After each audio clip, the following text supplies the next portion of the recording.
Kardec perguntou aos espíritos iluminados se espíritos nos influenciava de alguma maneira. Então eles responderam: influenciam e muito mais do que vocês imaginam. Lembremos do apóstolo Paulo, que na Bíblia nos disse: vocês estão sempre cercados por uma nuvem de testemunhas.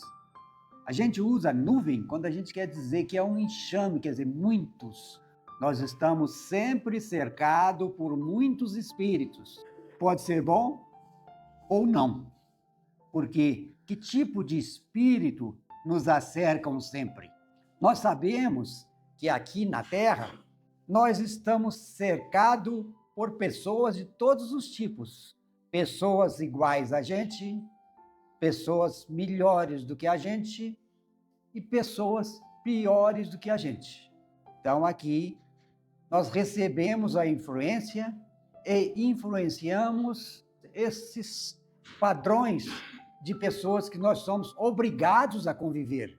Não é que a gente quer conviver. Nós somos obrigados a conviver com a nossa família, e na nossa família nós temos de tudo. Nós somos obrigados a conviver com os vizinhos, obrigados a conviver no nosso emprego com pessoas que nem sempre é palatar, mas no plano espiritual nós estamos sempre cercados de semelhantes, com exceção dos nossos guias espirituais, que são espíritos que recebem a incumbência de nos guiar durante a vida toda, que são melhores do que a gente, porque senão não teria competência para nos guiar. Então, esses, fora os nossos guias, os outros são iguais a nós, que nos acercam e nos influenciam muito através dos pensamentos, porque o pensamento é como um rádio que sintoniza numa determinada frequência. Então, nós temos a nossa frequência de pensamento, que pode ser bons, mais ou menos, ou ruins. Dependendo desse padrão de pensamento, nós vamos adquirir a tão sonhada paz e a felicidade. Ser feliz e ter paz não quer dizer estar saudável. Às vezes a pessoa é um doente terminal, ela tem consciência disto, ela está numa cama de UTI, ela sabe que dali a algumas horas ou dali a alguns dias ela vai desencarnar, o seu corpo físico vai morrer, mas ela está contente, sorridente, feliz, está em paz, embora tendo muitas dores. A paz e a felicidade não quer dizer corpo saudável e ausência de dor, porque às vezes nós estamos num corpo saudável, sem dores, mas por dentro estamos doentes, estamos revoltados, estamos sem paz, estamos de mal conosco mesmo. É uma opção de escolha. Quando a gente aceita Deus e Jesus em nossos corações, nós vamos sempre ter paz e felicidade. Lembrem de um provérbio, de um ditado popular: pouco com Deus é muito e muito com Deus pode ser pouco. Então, os espíritos nos dizem que é mais fácil seguir o caminho do bem do que o caminho do mal. Mas a gente faz a opção, na maioria das vezes, pelo caminho do mal. O caminho do bem é gratuito. Nenhum espírito de luz nos cobra por seus conselhos, por suas mensagens, por sua ajuda. Mas o caminho do mal, esse nós pagamos caro. Se nós queremos optar por um vício, ele nos custa caro. O cigarro nos custa caro, o álcool nos custa caro, a droga nos custa caro, mas às vezes a gente, infelizmente, em vez de optar pelo caminho do bem, que ele não nos custa nada, a gente faz a opção infeliz do caminho do mal. E aí, nós plantamos. Deus é maravilhoso, é bom e justo. Deus não pune ninguém. Não existe a punição divina, mas existe a lei do plantio. Quando nós plantamos, é lógico que se a gente planta para colher. Ninguém planta para não colher. Então, é o que acontece conosco. Quando a gente planta o bem, a gente colhe o bem. Quando a gente planta o mal, a gente colhe o mal. E ainda, a bondade divina permite a gente parcelar as nossas colheitas. Se a nossa colheita é desastrosa, nós, no plano divino, antes de nascer, nós podemos parcelar essa colheita em 2, 3, 4, 5 vezes, para que não fique muito pesado para a gente. E Deus permite, de modo que, às vezes, a gente faz um plantio infeliz numa vida, e depois a gente vai gastar 400, 500, 600 anos para ficar livre daquele plantio através das colheitas.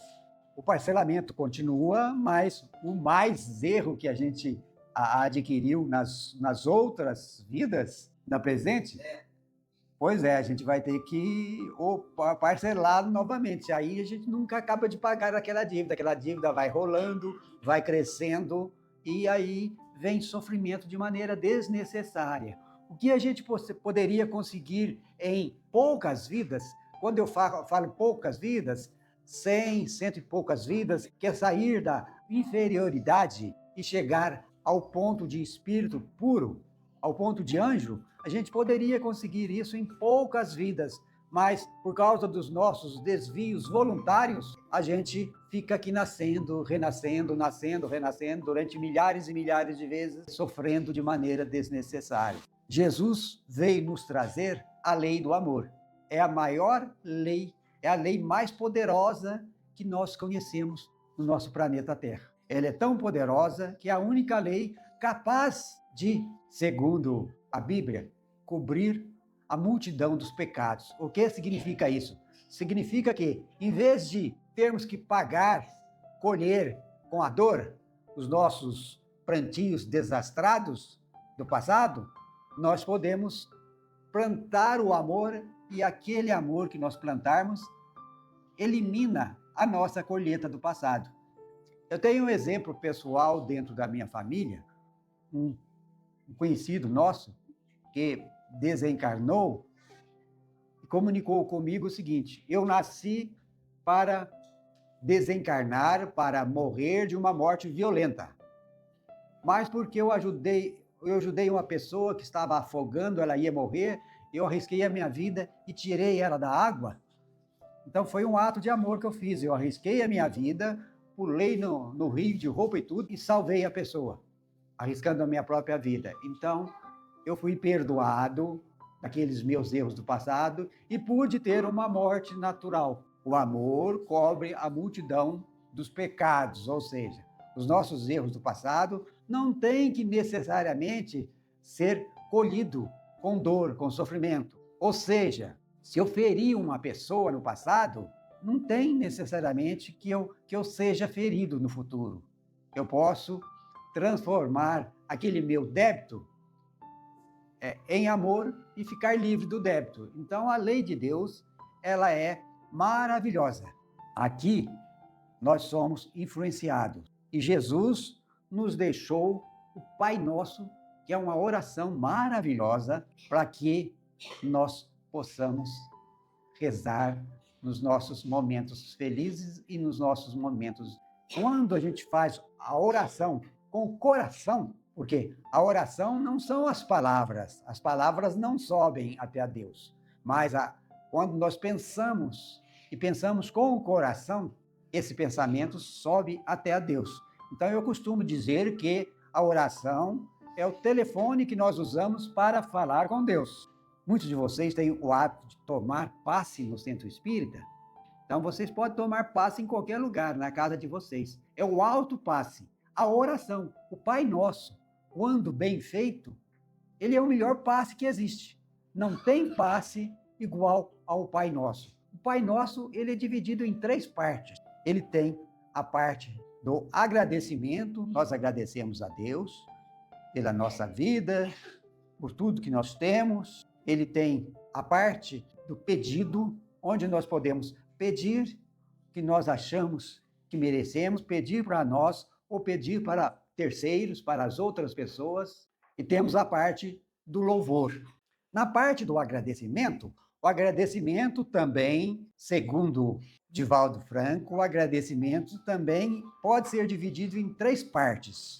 Nós vamos agradecer por tudo que Deus nos dá, nos deu, nos dá e nos dará, e que devido à nossa pequenez, a gente nem se apercebe do tanto que estamos sendo beneficiados. Então, agradecemos pelas dádivas divinas. Agradecemos pelo livramento do mal. Deus, através dos nossos guias, nos livra, muitas vezes, do mal, seja ele físico, através de uma doença, ou seja ele espiritual. E às vezes, na maioria das vezes, também a gente não se percebe que foi ajudado pela providência divina. E também devemos agradecer pelo mal que recebemos, porque se recebemos o mal, estamos melhorando, estamos pagando uma dívida do passado. E quando a gente paga uma dívida, a gente fica melhor. Se a gente entrou na vida através da reencarnação cheio de dívidas, e se a gente paga totalmente ou parte dessa dívida,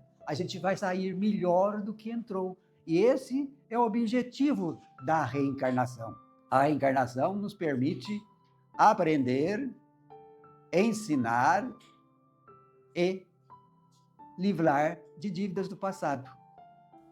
O merecimento é o acúmulo de bens que nós fizemos. Se nós não temos dívida nenhuma mais e estamos plantando, nós estamos tendo uma poupança no banco da nossa consciência. Ou seja, nós estamos tendo merecimento. Ele merece porque ele fez, ele plantou. Então, ele merece colher o bem. Também tem um merecimento às avessas, né? Você plantou o mal, você merece colher. Então, o merecimento é aquilo que nos compete, aquilo que está no nosso caminho. E hoje nós vivemos dias difíceis, porque estamos numa reforma da nossa casa cósmica, né, da nossa Terra, e ainda não chegamos ao fundo do poço. Já tem mais uns 2, 3 anos para frente para grandes dificuldades. Depois, lentamente, vai melhorando. E nós não precisamos ter medo de nada. Ah, mas eu tenho... Essa semana uma pessoa falou para mim, eu não estou conseguindo sair na rua mais porque eu tenho medo da violência. A violência está demais. Não tenha medo, minha irmã. O que é seu, só o que é seu, vai te atingir. O que não é para você, não te atinge. Então, se nós não temos necessidade de ser agredido, nós não vamos ser agredidos. Então, o mal de fora só nos atinge quando ele ainda mora dentro de nós. A partir do instante que o nosso coração é bom, as nossas intenções são boas, nós somos inatingíveis. Ninguém vai nos molestar. Se temos necessidade de ir a um determinado local, façamos uma prece, pedimos ajuda e vamos fazer o que nos compete. Vamos viver. Não vamos deixar de viver por causa do medo da violência. Talvez tenhamos mais uma pandemia chegando por aí nos próximos meses, mas não temos que ter medo. Confiemos em Deus. Veja bem, nós somos exceção na criação divina. Tudo que é criado tem o seu começo, meio e fim. A gente constrói uma casa, ela não vai durar a vida toda, ela não vai ser eterna. Um dia ela vai cair, porque tudo tem o começo, o meio e o fim. A gente compra um eletrodoméstico, um dia ele acaba, ele se perde, ele estraga e não compensa mais arrumar, temos que comprar um novo. Assim acontece com tudo, inclusive com a nossa própria Terra. A Terra tem hoje 4,6 bilhões de anos de existência, mas ela não vai durar para sempre. Daqui a mais uns 4 bilhões de anos, ela vai acabar, ela vai deixar de existir. Então, tudo que é criado, um dia deixa de existir. Só existe uma exceção. Deus nos criou e nós nunca vamos deixar de existir. Por quê? Porque somos verdadeiramente filhos de Deus. Lembre-se de Jesus, quando nos disse: vós sois deuses, tudo que eu faço, vocês podem fazer e muito mais. Quando evoluirmos o suficiente para habitarmos mentalmente na sexta ou na sétima dimensão, nós teremos energia suficiente para produzir curas instantâneas como Jesus produzia. Então, Jesus produzia curas instantâneas e não eram milagres. Jesus apenas usava de uma lei que nós ainda não conhecemos. Quando todos que tiverem sexta e na sétima dimensão têm energia suficiente para produzir essas curas, porque faz parte das leis da natureza. Não se trata de milagres. Inclusive, o meu maior choque quando eu entrei na doutrina espírita, com aproximadamente 17 anos de idade, foi descobrir que milagres não existem. Vou repetir, milagres não existem. Mas aí eu questionei, mas Deus não pode tudo? Pode. Mas então ele pode fazer milagre? Pode, mas não faz. Mas por que não faz? Porque se Deus fizesse milagre, ele iria prejudicar os seus filhos. Mas como assim? Vou dar o exemplo da Terra. Por exemplo, quem foi que construiu a Terra? Foi Jesus e sua equipe. Retirou uma gotinha do sol, trouxe aqui para a nossa região e trabalhou nessa gotinha até que ela esfriasse para poder lentamente plantar as coisas aqui na Terra. Então, foram milhares e milhares de espíritos que trabalharam na equipe de Jesus para construir a Terra. Deus poderia ter criado a Terra no milagre? Poderia. Mas aí ele ia impedir todos esses espíritos de realizar um trabalho honesto. Não tem outra maneira de evoluir se não for através do trabalho. O Chico dizia que a gente evolui desidratando, soltando a água do corpo para fora, ou através do suor do trabalho, ou através das lágrimas do sofrimento. O trabalho é que vai aumentar a inteligência das pessoas, o trabalho é que vai aumentar os direitos, os merecimentos das pessoas. Então, é através do trabalho que nós evoluímos. Não tem outra maneira. Se Deus produzisse milagres, impediria a gente de trabalhar. Aí a gente não ia precisar de trabalhar. Também a gente não evoluía. Estaria como macacóides até hoje. Então, é o trabalho, é as dificuldades que nos leva a evoluir. Deus faz tudo certo. E a maior maravilha é que Deus não condena ninguém. Deus é amor. Como diz o apóstolo João na Bíblia, Deus é amor. Tamanho a importância de amor. Mas Emmanuel nos alertou. Quem ama não tem direito nenhum, só tem deveres. Vou repetir. Quem ama não tem direito nenhum, só tem deveres. Porque o direito começa onde termina o amor. E os meus direitos? E os meus direitos? Aí é egoísmo puro, não existe amor nisso aí. Então, a gente tem que saber que, porque essa semana eu encontrei com uma pessoa que eu posso conversar com você um pouquinho? Pode. Porque eu estou muito infeliz, porque ninguém me ama. Mas, filha, não é o amor dos outros que nos traz felicidade. Se todo mundo te amasse, você continuava infeliz, porque o amor dos outros não traz felicidade para a gente. A prova disso é que Deus nos ama da mesma maneira que ama Jesus. E isso nos traz felicidade? O que nos traz felicidade é o amor que nós sentimos, que nós doamos, e não o amor que nós recebemos. Então, à medida que a gente adquire essa capacidade de amar, nós vamos vibrando em outro patamar. É bonita a lei divina. Existe um entendimento errôneo sobre o julgamento final. Muitas religiões pregam isso, né? No final dos tempos, todos seremos julgados. Nossa, mas que coisa mais desastrada. Será que a justiça divina é mais morosa do que o nosso SUS? Não é, não.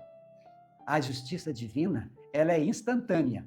Você fez, na mesma hora, o cérebro reprograma os hormônios que está sendo doado para o seu corpo e você adquire uma euforia, uma felicidade, uma alegria de viver. Se você fez o bem e se você fez o mal, você recebe hormônios que te deixa deprimido, te deixa para baixo, acaba com a sua defesa e a sua defesa sendo piorada, sendo molestada pelos hormônios que desce da própria consciência, digamos assim, você vai adquirir, naquele instante que a defesa não está funcionando, doenças de difícil trato, como câncer, por exemplo. O câncer é resultado de mágoa. A pessoa que tem um câncer, o câncer não surgiu de uma hora para outra. Ela teve que guardar mágoa dentro do peito, dentro do coração, durante muitos e muitos e muitos anos. E aquela mágoa foi deficitando a defesa pessoal dela até gerar uma doença de difícil trato. Então, toda a imperfeição nos gera dificuldade para o corpo físico.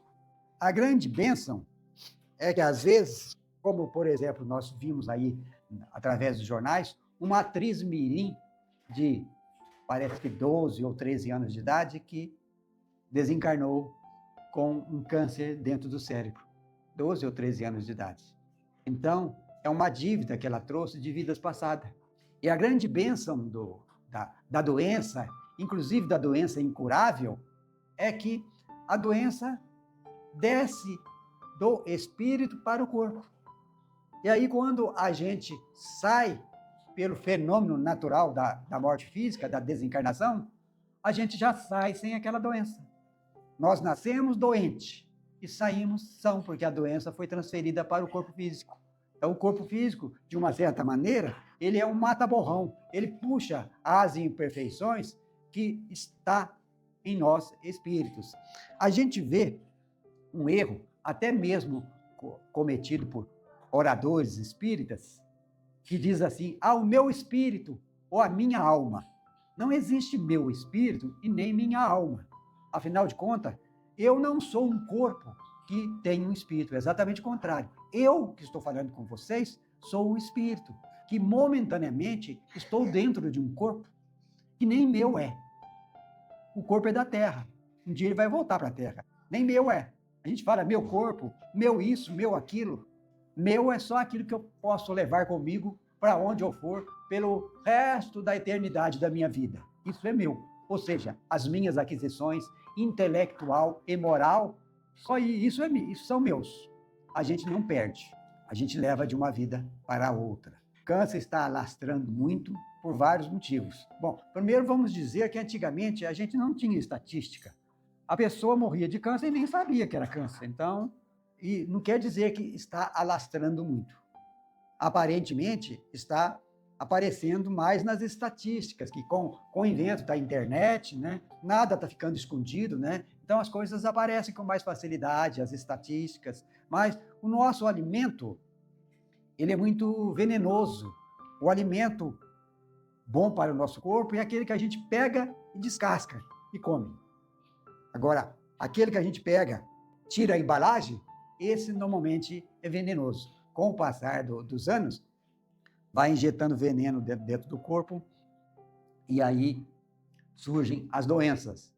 Existe um apressamento no pagamento das dívidas, porque como estamos vivendo, nós somos os trabalhadores da última hora, né? Estamos vivendo os momentos finais do mundo velho, o mundo velho que vai acabar e no lugar dele vem um mundo renovado, um mundo mais cristão, porque então os próprios espíritos, ao nascer, se apressam em pagar as dívidas, através de doenças também, inclusive do câncer, pagar dívidas do passado para que possa continuar, ter merecimento para habitar a Terra, porque nós sabemos que muitos de nós que estamos aqui hoje, ao desencarnar, não vamos poder mais voltar para a Terra, vamos ter que morar numa casa inferior ao planeta Terra, vamos ter que ir para Quiron, né, que é um planeta também construído e comandado por Jesus, mas lá ainda está na fase inicial ainda, na fase das cavernas, dos dinossauros, dos grandes animais.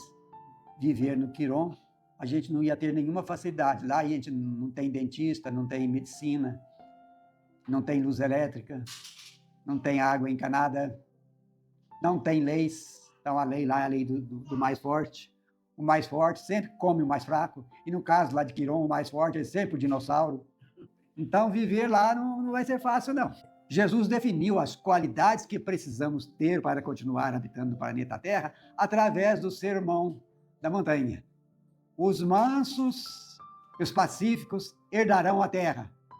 Curioso, né? Ele não falou que os mansos e os pacíficos iam para o céu. Os mansos e os pacíficos herdarão a terra. O que são os pacíficos? Aqueles que querem a paz, que detestam guerra, que não querem guerra. Quando a gente fala em guerra, a gente imagina logo um país guerreando com outro ali, com metralhadora, com armas, até com bombas atômicas. Não, a guerra é um estado íntimo da pessoa. Às vezes a pessoa, aparentemente, ela é pacífica, mas dentro dela ela está revoltadíssima, ela está guerreando. Ela não aceita as coisas como são, ela está fazendo guerra dentro dela. Então, é isso que não pode. Nós temos que ter a paz dentro de nós. Vamos aceitar o mundo como ele é. Ah, mas porque o fulano, nós não temos nada a ver com a vida do fulano, com os erros do fulano. Nós não vamos pagar pelos erros dos outros, nem pelos erros dos nossos pais nós vamos pagar. A cada um vos será dado segundo as suas obras. Está lá no Evangelho. Então, nós vamos pagar pelos nossos erros. Então, não temos nada a ver com a vida dos outros. Deixa o outro viver do jeito que ele quer viver. Deus impede o cidadão de fazer o erro? Não. Então, é isso que acontece. Nós se preocuparmos somente conosco, no sentido de não ficarmos cobrando o erro dos outros, aí nós temos condição de viver melhor. E ainda existe uma situação. Claro que, às vezes, até sem querer, a gente vê o erro do outro. Nossa, coitado, olha a fria que ele está entrando. Então, é inteligência, e é até permitido a gente ver o erro dos outros, para que a gente aplique em nós mesmos. Olha, se o fulano fez isso, se deu mal, eu não posso fazer, porque se eu fizer, vai acontecer a mesma coisa comigo. Então, nós não precisamos da experiência própria nossa para a gente saber se aquilo está certo ou se está errado. Olhando o mundo, olhando para onde o mundo está indo, para onde as pessoas estão indo, olhando as preferências infelizes das pessoas, nós sabemos que aquilo não nos convém. Dessa maneira, é permitido a gente olhar o erro do outro, desde que seja para que a gente possa aplicar em nós mesmos para proveito próprio. Não vou fazer isso, nunca quero fazer isso, porque senão vai me acontecer o que está acontecendo com ele. Deus é muito bom, nos ajuda demais. Como diz os Espíritos iluminados a Kardec, os Espíritos vos influenciam muito mais do que você imagina. Mas rezem, minha gente, rezem sempre. Estejam sempre em estado de oração. Estado de oração é a vigilância. Jesus pediu, orai e vigiai. Quando nós estamos vigilantes, se surgiu um mau pensamento instantâneo, opa, isso não é meu. Não, para por aqui, não quero pensar nisso. Isso não faz parte de mim. Eu sou cristão, eu quero o meu bem, eu quero o bem de todo mundo, então esse pensamento não me pertence. Então, afaste os maus pensamentos. Isso aí chama-se cortar o mal pela raiz. Todo ato que nós cometemos, seja ele bom ou ruim, ele tem uma raiz que é o pensamento. Ninguém faz sem pensar. Para fazer alguma coisa, primeiro a gente tem que pensar. Tem um problema. Às vezes as pessoas pensam que os espíritos bons que nos ajudam são nossas babás. Não são. O céu, os bons espíritos, não movem uma palha sequer a nosso favor naquilo em que nós mesmos poderíamos fazer por nós próprios. Mas quando nós não conseguimos, porque está acima das nossas forças, se nós pedimos ajudas, nós seremos ajudados. Quando eu trabalhava como professor, os alunos, às vezes, levavam para eu resolver problemas difíceis dos vestibulares mais difíceis do Brasil, como o ITA, o Instituto das Agulhas Negras. Então, eram locais onde os vestibulares eram os mais difíceis. Então, alunos me levavam problemas para eu resolver. Aqui, professor, quero ver se você consegue resolver esse. Era até um desafio. Então, eu levava o problema para casa e ali, no outro dia, eu sentava na minha mesa, no meu escritório, e tentava, ali, ficava uma hora e meia, e não conseguia resolver o exercício. No outro dia, eu pegava novamente, tentava outros métodos. Eu ficava uma semana tentando, muitas horas, às vezes 10 horas de trabalho em cima de um problema, em cima do exercício. Na maioria das vezes, eu não conseguia resolver. Às vezes, o problema eu conseguia resolver rápido, mas na maioria das vezes, eu apanhava do problema, não conseguia resolver. Então, depois de muitos dias tentando, quando eu via que não ia conseguir mesmo, eu poderia ficar um ano tentando, que eu não conseguia, aí eu fazia uma prece sincera e pedia ajuda para os bons espíritos. Dormia, de manhã, acordava, sentava na mesa e dentro de 10 minutos o problema estava resolvido.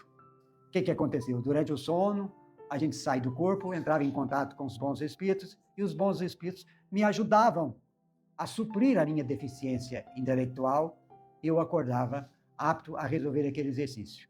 Então, isso pode acontecer em todas as questões da nossa vida, mas primeiro nós temos que fazer a nossa parte. Os espíritos nunca vão nos ajudar antes que a gente tenta. Uma frequentadora do centro, lá da Humildade e Caridade, me contou o seguinte fato. Eu fui fumante durante 10 anos e, de repente, eu me convenci que eu não deveria mais fumar. Eu deveria parar de fumar porque, enquanto era tempo, porque o cigarro ia me matar antes do tempo. Igualzinho matou meu pai antes do tempo. Meu pai morreu com câncer de pulmão por causa do cigarro. Mas aí, eu tentei parar de fumar. Não consegui. Olha que eu tentei de tudo. Eu fui em vários médicos, eu tentei ajuda da medicina, eu tentei ajuda de psicólogos, eu tentei de tudo e não consegui. Aí, finalmente, eu fiz uma oração sincera para Deus, para Jesus me ajudar, e acordei no outro dia sem ter vontade de fumar. Nunca mais tive vontade de fumar. Então, parei de fumar. Mas veja bem, primeiro ela teve que fazer a parte dela, as tentativas, as diversas tentativas para poder parar de fumar, para depois ela ser ajudada. Então, isso é válido para qualquer dificuldade da nossa vida. Nós vamos ter que tentar resolver o problema. Se a gente não conseguir resolver, depois de todas as tentativas, de esgotar todas as tentativas, aí eu fiz 90% e vou rezar. Não vai funcionar. Você tem que fazer 100%, você tem que se doar por completo na resolução daquele seu problema. Se você deu o seu máximo e não conseguiu, com certeza o céu vai te ajudar. Peça a ajuda que você receberá. Então é assim que funciona a justiça divina na nossa vida. Então, dizer que a prece sem esforço não tem resultado. Não, porque os espíritos não são nossos babás. Eles não vão nos ajudar a lei do menor esforço. Estaria, na verdade, nos prejudicando, porque a gente nasce aqui para se superar, para superar as dificuldades do passado. A gente nasce para adquirir inteligência.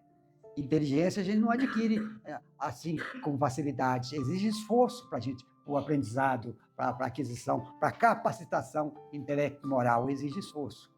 Nós temos que nos esforçar para não cometer erros, nós temos que nos esforçar para o aprendizado. Então, tudo exige a doação nossa em prol de nós mesmos. Nós nascemos, a bondade divina nos dá o livre-arbítrio. Nós temos liberdade de fazer o que quiser. Eu posso pegar uma faca, dessa faca comum que nós usamos na cozinha, posso usá-la para descascar uma laranja, para cortar couve, ou posso usá-la para ferir uma pessoa. É o livre-arbítrio. Nós estamos plantando. Depois teremos a colheita do nosso plantio. O plantio é livre, mas a colheita é obrigatória. A gente, na verdade, nasce com esses 3 destinos. Do livre-arbítrio resulta o destino fixo. Aí eu nasci para, quando eu tiver tantos anos de idade, acontecer isso comigo. Eu ter determinada doença. Isso é o destino fixo, que foi plantado lá no passado através do livre-arbítrio.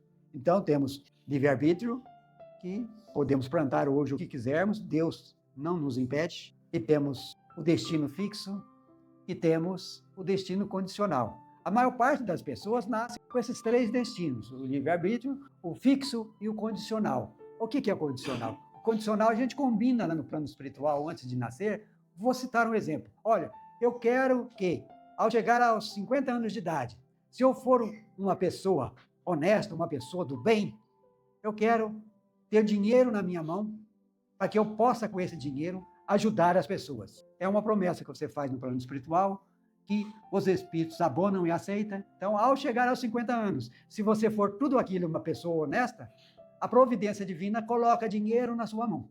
Aí você vai usar aquele dinheiro para o bem, porque você é uma pessoa honesta. Agora, se ao chegar aos 50 anos, você é o que os brasileiros costumam chamar de mais ou menos meio honesto, na verdade, uma pessoa é honesta ou não é, né? Mas muitas pessoas aqui acham que existe o meio honesto. Mas se você, ao chegar aos 50 anos, for somente meio honesto, então o dinheiro não vai chegar na sua mão para você poder ajudar os outros. Porque senão, se o dinheiro chegasse na sua mão, você ia esquecer da promessa de ajudar os outros, você ia usar o dinheiro somente para você. Muita gente fala assim, se eu ganhar na esportiva, eu vou doar metade para o centro. O centro está esperando a metade até hoje. Então, Deus é bom e justo. Não reclamem de nada na vida pessoal de vocês. Rezem muito, aceite tudo que vier, porque tudo que vier está no caminho de vocês. É resultado do plantio do passado. Ninguém é culpado pelo nosso mau humor, ninguém é culpado pela nossa aparente infelicidade, ninguém é culpado de nada. Nós somos os construtores do nosso destino. Nós é que construímos a nossa vida de hoje, construímos ela no passado. Ah, se eu quero uma vida melhor para mim no futuro, acho que todo mundo quer, né? Então, o que eu tenho que fazer? Tenho que fazer bons plantios agora, para que a colheita no futuro seja uma colheita agradável, cheia de paz, cheia de felicidade. Pensem nisso, Deus é bom e justo, ninguém é culpado pelo nosso sofrimento, pelas nossas dificuldades. Nós somos os criadores de nós mesmos, o que temos hoje nós devemos a nós mesmos através dos nossos esforços do passado. Então vamos agradecer a Deus, a Jesus, que essa semana possa ser proveitosa, cheia de boas colheitas, e fiquem todos com Deus e sempre com Jesus na mente e no coração.